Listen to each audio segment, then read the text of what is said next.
Facebook e o YouTube, cara. Entendeu?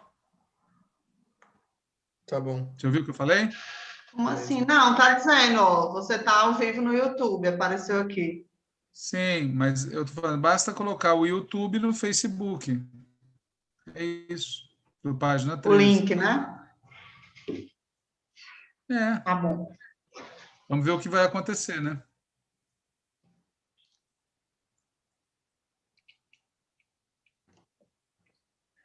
Turururururu. 19h02 em Brasília.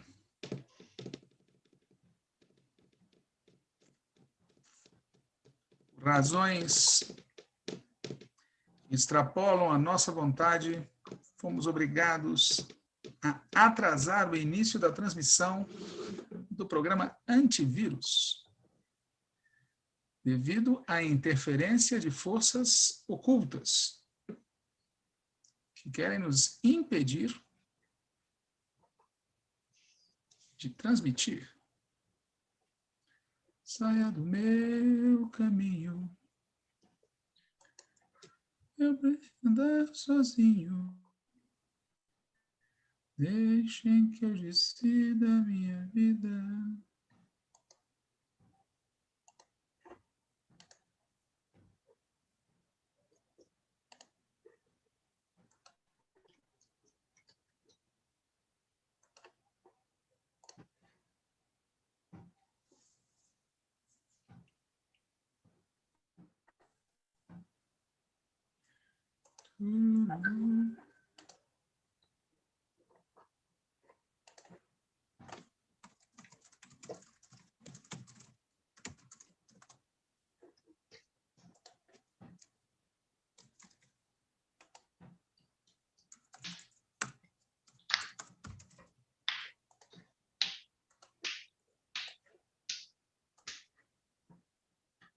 Já estamos no YouTube no ar, viu? Se quiser ir explicando para o povo o que aconteceu, é bom. Tá bom. Mas você já divulgou o link nas listas e tal? Estou divulgando nesse segundo. Mas tem que...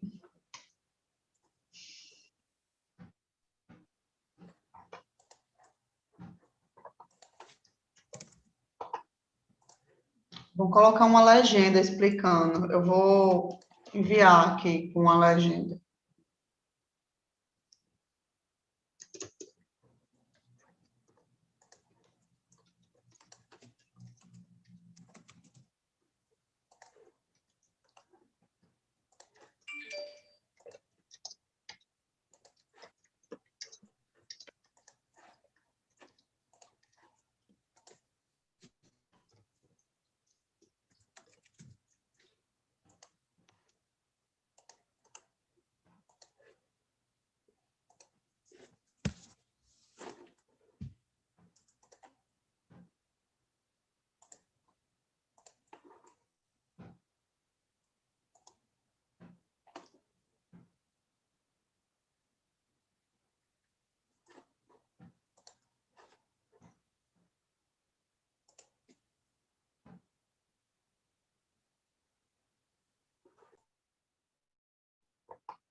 Vamos lá? Vamos começar?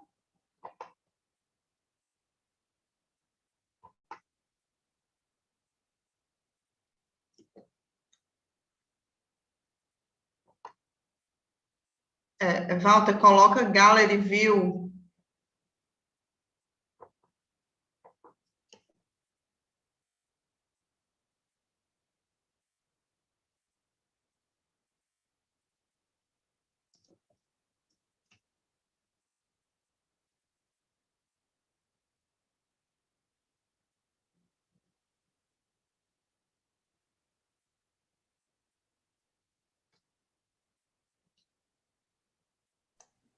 Já está feito.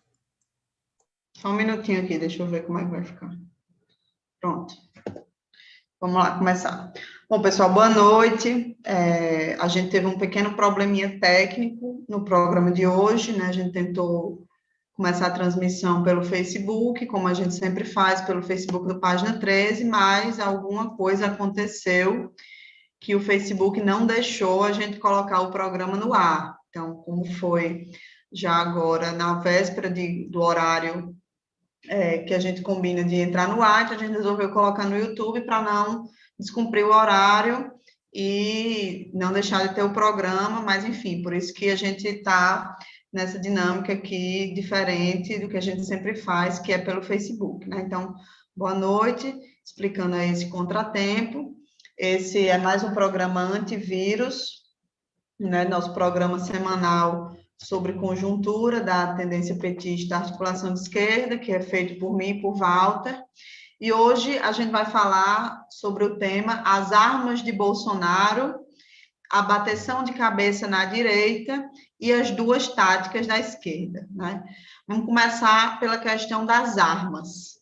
Esse não carnaval, que acabou de se encerrar no dia de ontem, começou com Bolsonaro fazendo alterações, né, em legislação, em decretos federais que tratam sobre posse e porte de armas. Todo mundo acompanhou aí na mídia essas alterações que foram feitas na sexta-feira, véspera de carnaval, em edição extraordinária do Diário Oficial da União, né? Os decretos que foram alterados regulamentam o Estatuto do Desarmamento e algumas das principais medidas que foram implementadas por esses decretos são o seguinte: primeiro, aumento do número de armas que atiradores e caçadores podem comprar sem autorização do Exército. Né? Agora, um atirador pode comprar até 60 armas, né? Um caçador pode comprar até 30 armas. O aumento do número de armas de uso restrito, que podem ser adquiridas por militares, juízes, promotores, né? Um juiz poderia ter 4, agora vai poder ter até 6 armas de uso restrito.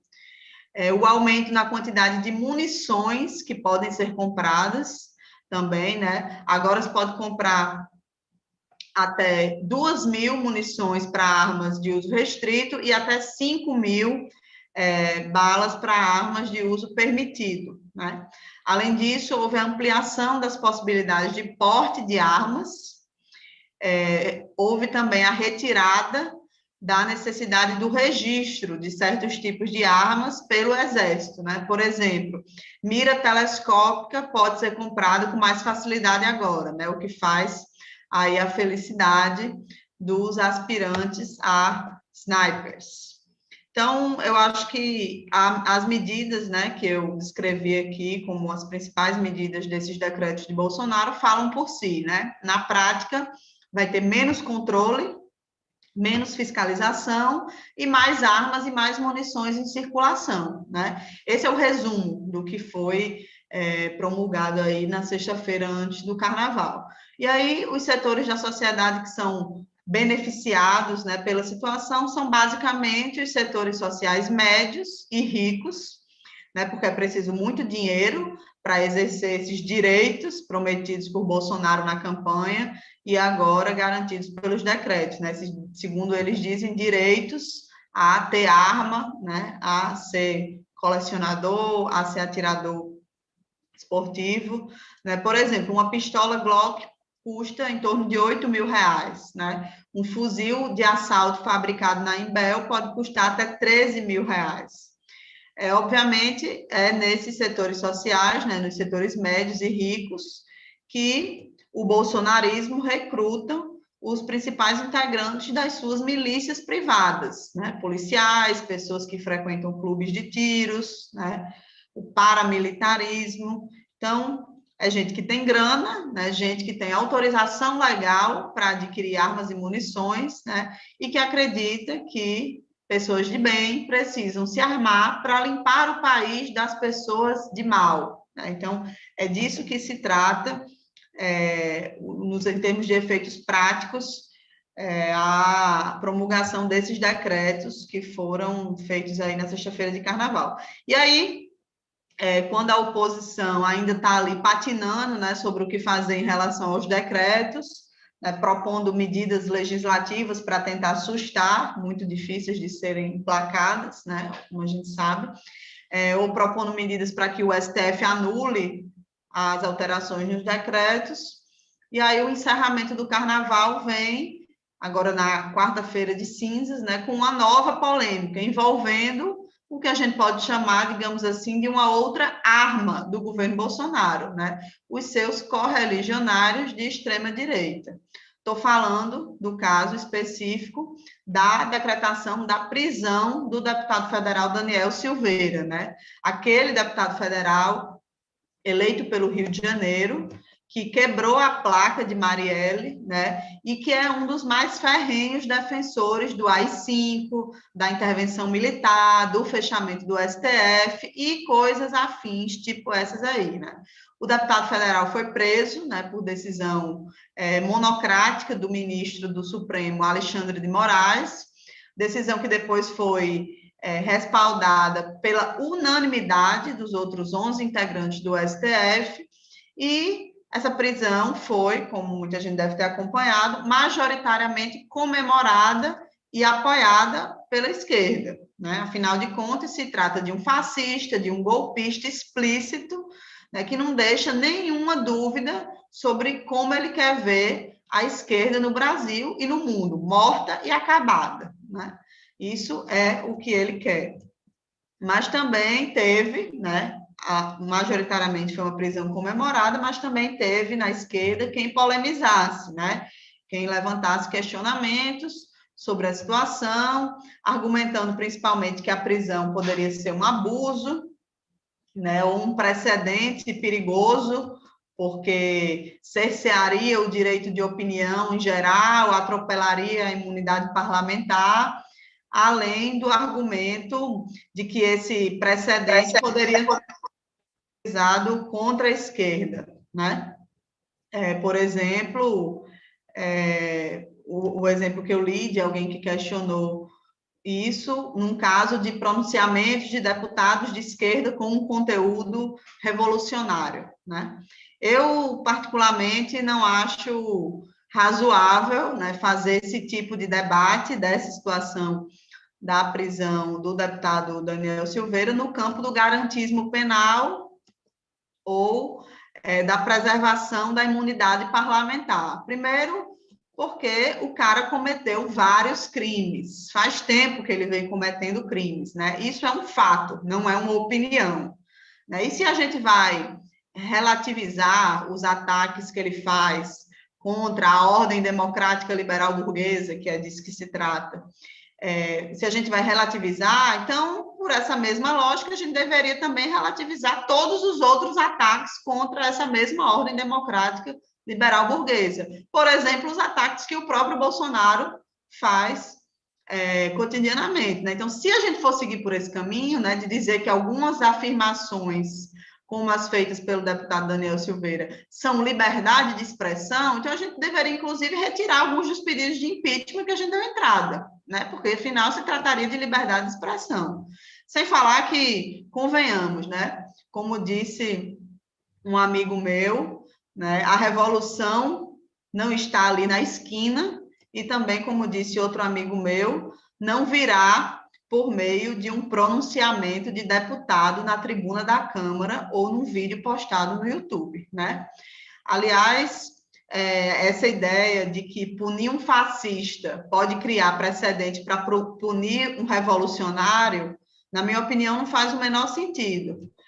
Primeiro porque a elite não precisa e nunca precisou e nem vai precisar de pretexto algum para punir e perseguir a esquerda, né? Essa ideia de que se a gente for moderado, de que se a gente fizer concessões, eles também vão fazer, também vão ser moderados, também vão fazer concessões para a gente, já foi desmoralizada muitas vezes pela história, né? Inclusive, para não ir muito longe, nos governos Lula e Dilma, né? A gente sabe que não adiantou de nada ser moderado, vieram para cima de nós do mesmo jeito, com o golpe, com a prisão, com a condenação ilegal do companheiro Lula.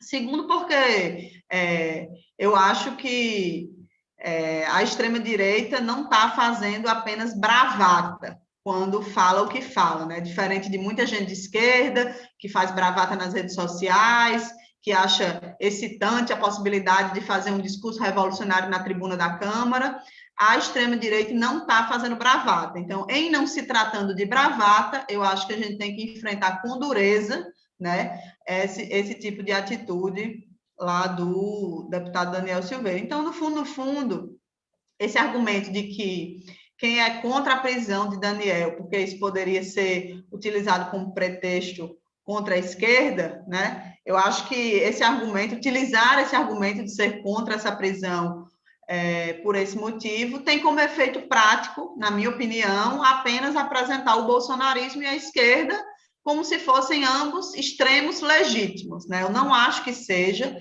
melhor dizendo, não são, né? Não são ambos legítimos, nazismo e comunismo não são simétricos, né? Fascismo e socialismo revolucionário não são simétricos, né? Reação e revolução não são a mesma coisa, e tanto não são que boa parte dessa gente que posa de liberal, né, na hora do vamos ver, fica do lado do fascismo, né? Como fizeram desde 2016 aqui no Brasil, após o golpe, apoiando o golpe, a condenação e prisão de Lula, apoiando o Bolsonaro no segundo turno.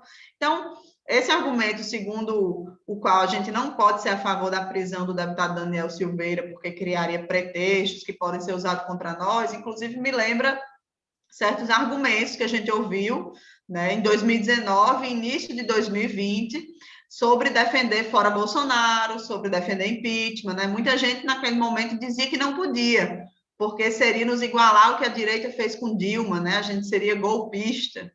Assim, francamente, eu acho que é uma puta ilusão a esquerda ficar se debatendo nessa situação sobre precedentes, né, buscando coerência para uma possível situação contra nós estarmos resguardados, né? Eu acho que o contra nós já veio, né? Vai vir ainda muito mais chumbo grosso, independente de coerência e de precedentes, né? Não precisa de precedentes para isso. Então, acho que o que está em jogo nessa situação específica, né, não é apenas manter a coerência, nem apenas sermos garantistas ou criar esse ou aquele precedente, né? A gente não está diante de um extremismo legítimo, no caso desse deputado federal, né? A gente não está diante da defesa de ideias em tese, né, que possam ser consideradas legítimas. Por exemplo, fazendo uma analogia aqui, a defesa do racismo não é legítima, né? E a gente não vai deixar de dizer isso, mesmo sabendo que a direita pode tentar criminalizar a defesa da revolução, né? E aí eu acho que, diante do extremo, que o lado de lá defende, que quer nos exterminar, né? Era só o que faltava a essa altura do campeonato, depois de tudo que a gente está vivendo nos últimos 5 anos, pelo menos, a gente querer ser garantista a favor deles, né? Eu acho que não dá, né? Por isso, a minha opinião é todo o apoio a que a Câmara mantenha a prisão do criminoso fascista, né? Acho que essa deve ser a posição da bancada do PT. Foi convocada a sessão para amanhã, sexta-feira, 5 horas da tarde.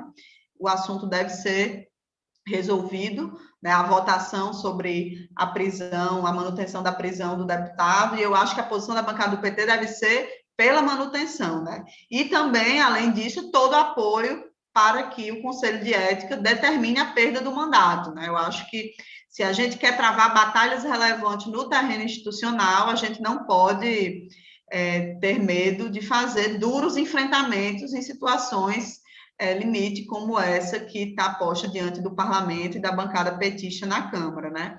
Agora, para finalizar, só um comentário final, que é o seguinte: apoiar a prisão do fascista, do deputado fascista, não implica em ter nenhuma ilusão com o STF, né? Zero ilusão com o STF. É óbvio que ali no STF não existe uma maioria de defensores da democracia. Essa é uma situação circunstancial e que a nossa posição deve ser de enfrentamento contra a linha que esse deputado tem sido um protagonista. E isso não significa, de forma alguma, defesa do STF, nem muito menos ilusão de que o STF seria defensor da democracia.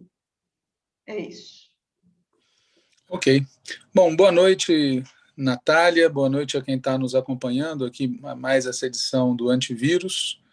Reiterar o que a Natália explicou, a gente está fazendo a transmissão pelo YouTube, porque quando a gente foi fazer a transmissão pelo Facebook, apareceu uma mensagem dizendo que a gente não poderia fazer porque o nosso conteúdo havia sido denunciado por alguém. Nós não verificamos se isso foi uma falha, é um problema mesmo, transferimos para o YouTube e estamos aqui cumprindo a nossa tarefa semanal. Eu queria começar complementando algo que a Natália disse, né? A começar por esse último ponto que ela abordou. Por qual motivo o Alexandre Moraes mandou prender o deputado Daniel Silveira, certo? Acho que é esse o sobrenome do cidadão. Eu recomendo fortemente, mas fortemente mesmo, que vocês assistam o vídeo que serviu de pretexto para a prisão. São mais ou menos uns 20 minutos. É uma coleção de ofensas contra a esquerda, é uma coleção de ofensas contra o Supremo Tribunal Federal e contra os seus integrantes, né? Com a exceção do Fux, que é preservado. Tem uma infinidade de ofensas pessoais gravíssimas para algumas pessoas, né? Ofensas políticas e 2 acusações diretas em relação a ministro que vende sentença e a ministro que teria vínculos com o PCC. Então, é um vídeo definitivamente duríssimo. E tem a cereja do bolo. O deputado pergunta por qual motivo o corajoso ministro do Supremo Tribunal Federal não manda prender o general.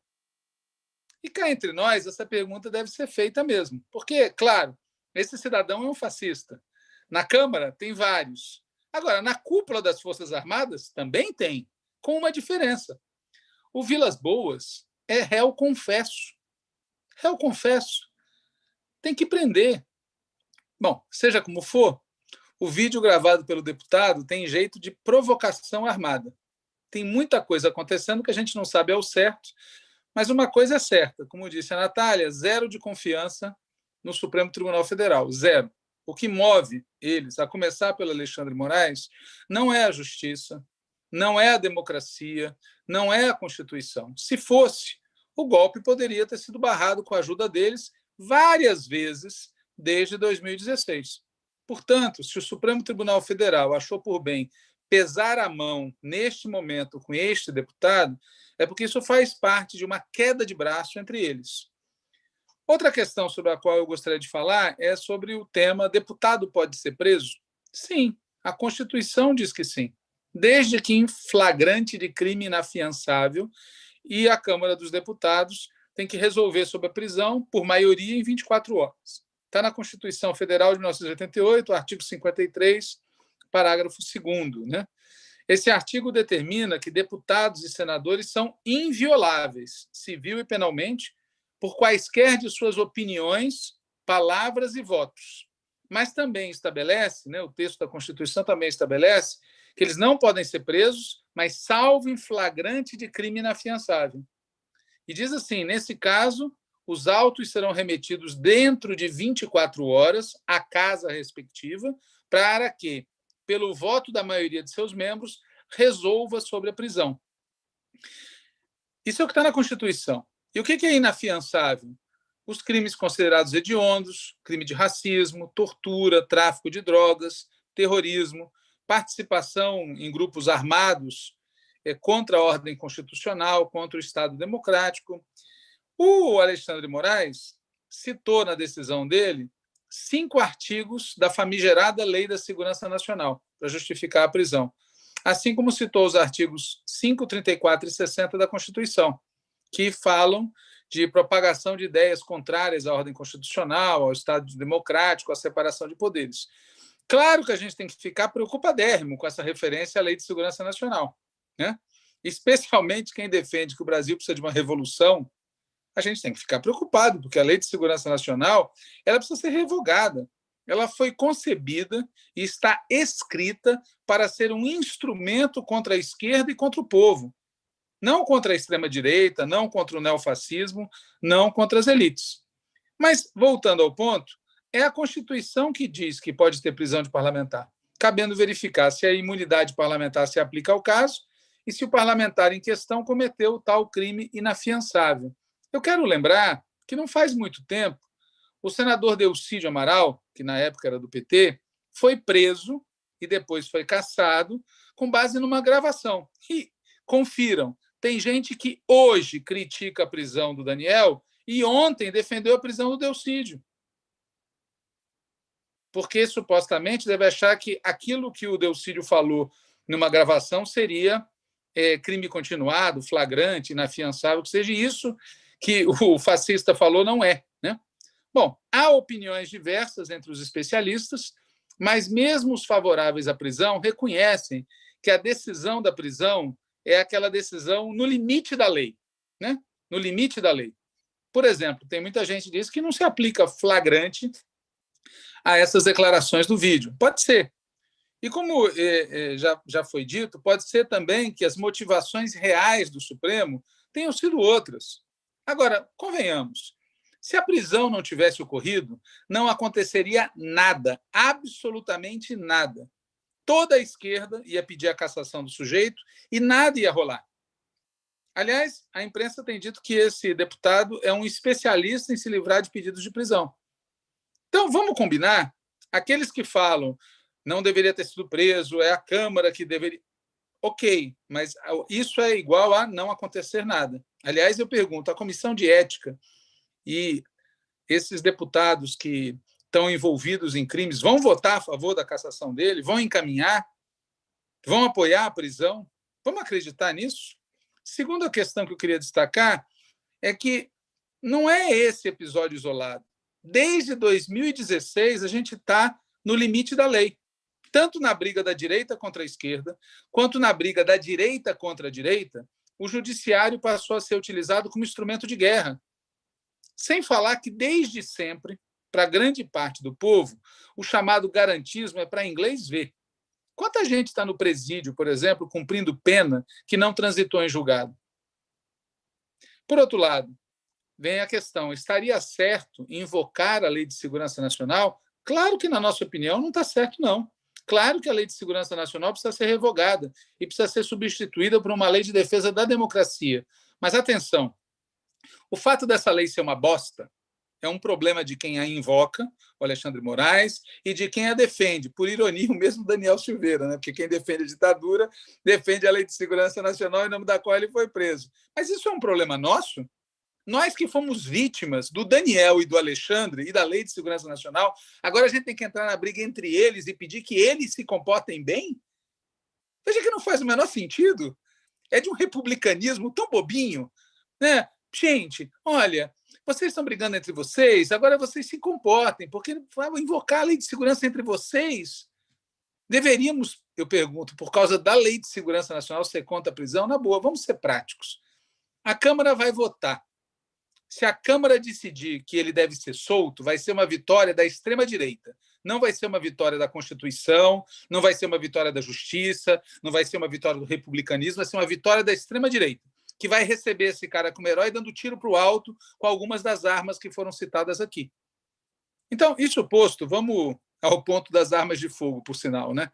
Depois que o Bolsonaro editou seus decretos, correu nas redes sociais um burburinho segundo o qual esses decretos faziam parte dos preparativos para um golpe em 2022. Eu considero que essa interpretação é, ao mesmo tempo, pessimista e otimista. Ela é pessimista porque quem fala isso acredita que Bolsonaro vai chegar inteiro em 2022 e em condições de disputar as eleições. É gente que desistiu de lutar pelo impeachment. É gente que acha que não tem mais jeito. Então, já trabalha com a ideia de que ele vai chegar em 2022. Mas, ao mesmo tempo que é pessimista, é também otimista. Pois quem fala isso, que o Bolsonaro editou essas armas para preparar as condições de um golpe em 2022, está supondo que o Bolsonaro vai perder as eleições de 2022 e, por isso, ele vai ter que dar um golpe. Quem disse que ele vai perder? Bom, há também quem acha que esses decretos são, na verdade, uma ameaça contra o monopólio da violência pelo Estado. É gente que começou com Marx e está terminando em Max Weber, né? Quem pensa isso devia completar o raciocínio. Quem exerce o monopólio da violência são as Forças Armadas, inclusive seu braço auxiliar, que são as polícias militares. Portanto, seguindo essa linha de raciocínio, o Bolsonaro supostamente estaria armando milícias privadas para enfrentar as Forças Armadas.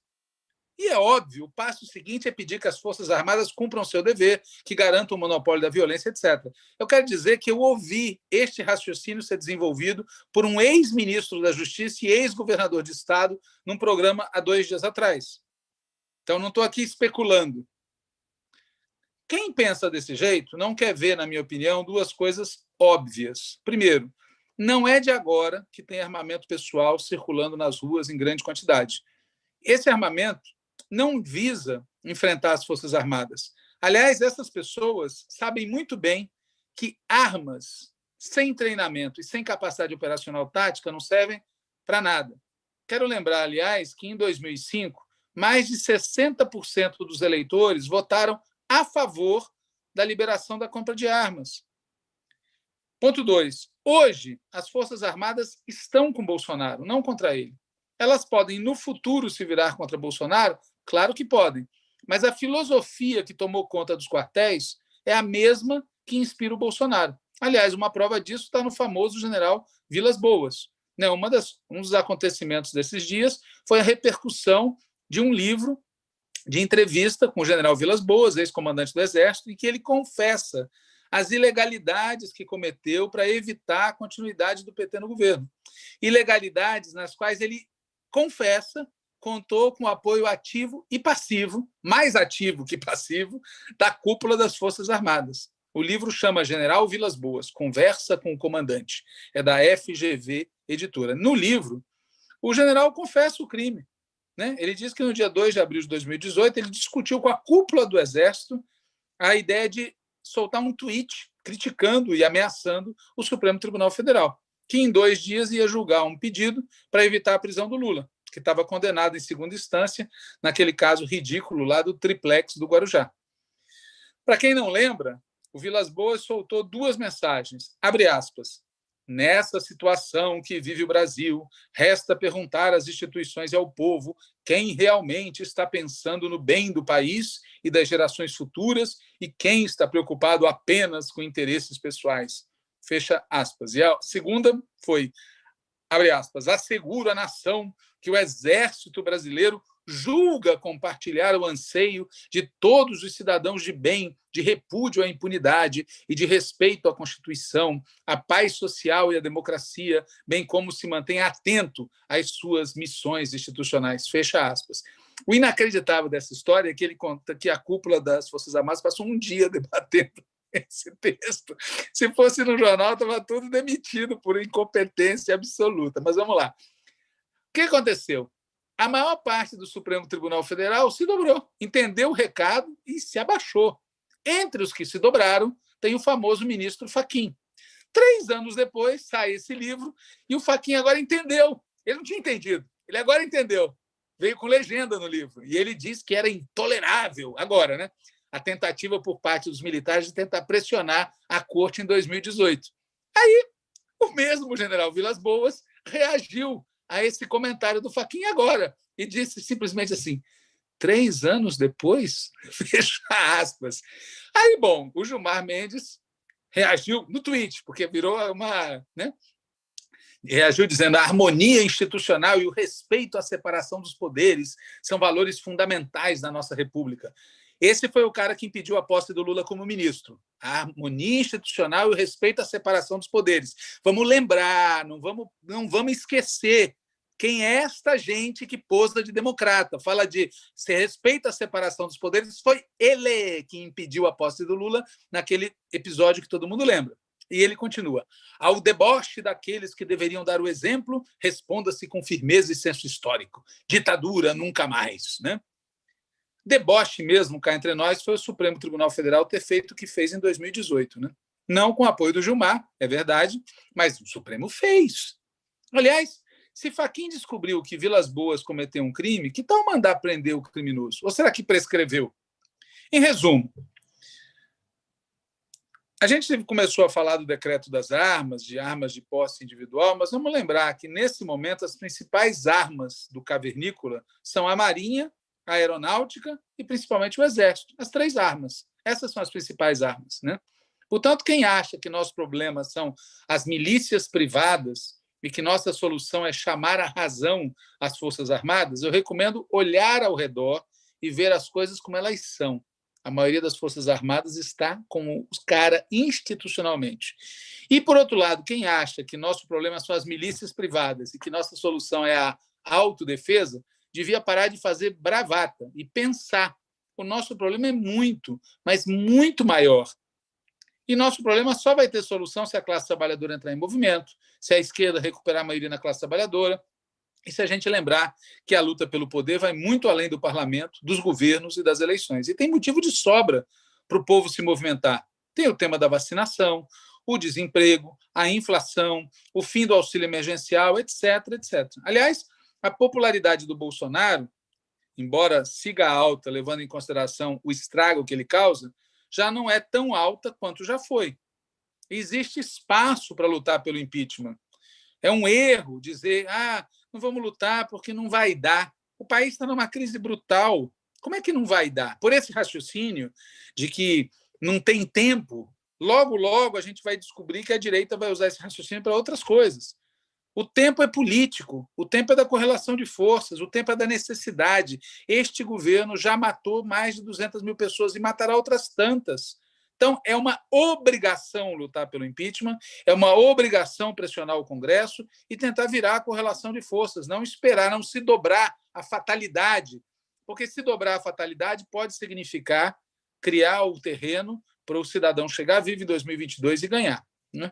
Existe espaço para lutar pelo impeachment, existe espaço para lutar pela anulação das condenações do Lula, para que ele recupere seus direitos políticos. E existe espaço para que a esquerda cresça. E, nesse sentido, uma boa notícia, que está no nosso título de hoje, é que, além das armas do Bolsonaro, tem a bateção de cabeça da direita. Nós já falamos do conflito entre o Supremo e a extrema-direita, vamos falar também de outros conflitos do lado de lá, né? A relação entre o Bolsonaro e o Mourão, que está de ruim a pior, tem o conflito entre o Supremo Tribunal Federal e a Lava Jato. Nós vamos lembrar sempre que a Lava Jato de Curitiba morreu, mas o lavajatismo segue vivo, né? Segue vivo como concepção e segue vivo como operação de outros ramos do judiciário, como ficou claro nos ataques que têm sido feitos contra nós, mesmo nesses últimos dias. E por isso a gente tem que lembrar, faz parte disso lembrar, como sempre, que o fato do Supremo, eventualmente, aprovar, aceitar o habeas corpus, acolher o habeas corpus do Lula e declarar que o Moro é suspeito, não é garantia de devolução dos direitos políticos do Lula, porque está em marcha uma operação para dizer que ele foi condenado no caso 2 e, portanto, continuará com os direitos políticos impedidos, bloqueados. Por esses e por outros motivos, como disse a Natália, nós não podemos criar ilusões no Supremo Tribunal Federal, nem ficar achando que ali tem amiguinho nosso. Nada impede o Supremo de ficar bem na fita agora contra o deputado fascista e ali na frente manter o Lula sem direitos, né? Mas, enfim, voltemos às brigas dentro da direita. Outro foco de conflitos importante é dentro da direita tradicional. O principal desses conflitos é uma sequela da disputa pela presidência da Câmara dos Deputados. O Rodrigo Maia deve sair do DEM, o Dória está tentando atrair o Maia para o PSDB, ao mesmo tempo o Dória busca expulsar Aécio Neves do PSDB, ao mesmo tempo Bruno Araújo é reconduzido à presidência do PSDB, derrotando o Dória. Parte importante dos tucanos votou no Arthur Lira e o Eduardo Leite, governador do Rio Grande do Sul, está sendo cogitado candidato à presidência do PSDB, candidato à presidência da República pelo PSDB, exatamente pretextando que é preciso ter uma linha mais light frente ao Bolsonaro. Portanto, a candidatura Dória presidente não anda bem dentro do próprio partido dele. E o Luciano Huck, esse, por sua vez, está pensando em sair do DEM. O Luciano Huck está conversando com o PSB através do rapaz de Recife, tá certo? Assim como está conversando com o PV, com a Rede, com a Cidadania. Mas o PSB está conversando com o Huck, mas também está conversando com o PCdoB do Flávio Dino. Ou seja, pode acontecer de tudo, inclusive Nada. Até porque tem gente no PSB e no PCdoB que também sonha numa articulação com Maia, com o próprio Luciano Huck. O ACM Neto está tentando manter o Luciano Huck no DEM, e, ao mesmo tempo, no DEM tem quem fale na candidatura à presidência da República do ex-ministro da Saúde, Mandetta. Mas o DEM, no qual se fala de um candidato a presidente, está próximo do governo, por conta do ACM Neto ser muito amigo daquele João Roma, que é dos republicanos, e está juntinho do Bolsonaro agora. E ainda tem o Ciro Gomes. Enfim, uma confusão dos diabos nessa seara do MDB, do DEM, do PSDB, a busca de uma candidatura competitiva contra o Bolsonaro e contra o PT. Projeto esse que atrai setores do PDT, do PSB e do PCdoB. Frente a essa grande confusão, o PT tem uma grande vantagem e uma grande desvantagem. A vantagem é que nós somos, de longe, o partido melhor posicionado para enfrentar 2022. E a desvantagem é que muita gente do PT ainda não entendeu que a próxima eleição presidencial não depende principalmente de quem for o candidato, nem depende principalmente das alianças. O resultado da próxima eleição presidencial depende principalmente do que nós fizermos desde agora na organização e mobilização popular. Aliás, mesmo que a gente venha a ganhar em 2022, o destino de um futuro governo petista vai depender do que fizermos desde agora, na luta, na organização e mobilização popular. E se não houver uma grande onda de lutas sociais em 2021, a tendência é que a próxima eleição presidencial seja um 2020 piorado. Claro que luta social não depende da vontade de um partido, mas se o principal partido de esquerda do país está recuado, isso afeta a capacidade de luta de uma parte do povo. E um problema é que no PT continuam existindo duas táticas, duas estratégias, duas políticas. Uma delas, que hoje ainda é majoritária no nosso Diretório Nacional, continua acreditando que nossa vitória passa por uma aliança com um pedaço do lado de lá. E, por conta disso, subestima, não no discurso, mas principalmente na prática, o papel da luta social, o papel da auto-organização do povo, o papel do confronto de projetos de longo prazo, o papel da disputa ideológica. Se isso não mudar, ao menos no curto prazo, o nosso destino vai estar traçado. O governo federal vai continuar nas mãos da direita golpista, seja de que facção for. Mas não precisa ser assim. A situação do país está muito difícil. Mortos por conta da situação sanitária, vacinação sem perspectiva, desemprego crescente, inflação crescente, miséria crescente, fome crescente. E isso é base objetiva para a retomada da luta. Mas vamos ficar esperto. Pode ser também base para um endurecimento. Aí tem a ver com as armas de Bolsonaro. Por isso é preciso correr contra o tempo. É isso.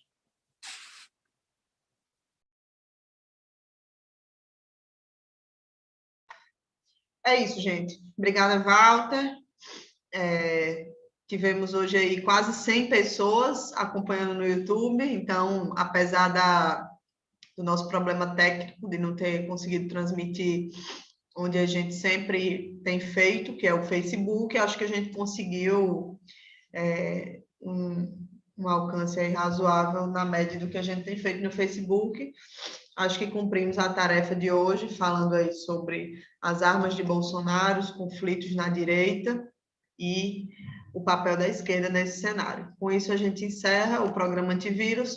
Walter, quer fazer uma divulgaçãozinha dos nossos cursos de fevereiro, da ELAP? Ok. Para quem não conhece, existe uma instituição chamada Escola Latino-Americana de História e Política, existe desde 2018. A gente tem trabalhado num esquema de cursos virtuais agora.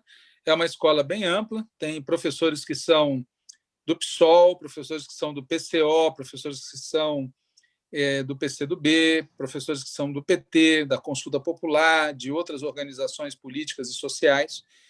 E a gente tem uma programação de cursos esse ano. Está em curso, neste momento, um curso sobre frentes, né? Sobre frentes e alianças. Hoje, inclusive, tem a aula da professora Ana Prestes. Depois começa, semana que vem, o curso de leitura dirigida de O Capital.